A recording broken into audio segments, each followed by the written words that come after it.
I am Jasmine Jean Larido, and here are my 5 steps in the guidance counseling process. The guidance counseling process, there are 5 steps, namely report building, assessment, goal formulation, intervention, and termination.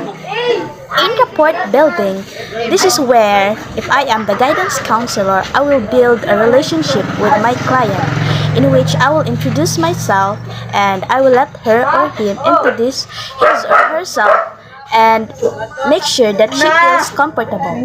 2. In assessment, this is where I will let the client tell what is or her problem, and this is where we will talk about it.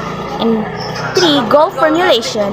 In goal formulation, this is where we will apply an intervention, or we will have a goal in how to do it and how to manage it.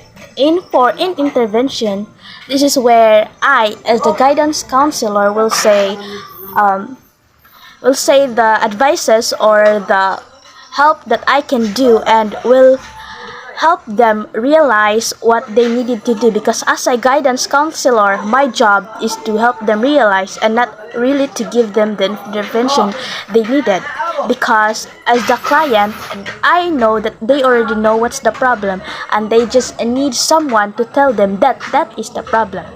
In 5, in termination, this is where I will paraphrase and summarize everything from the problem to the solution, and to make sure that my client knows what is her problem.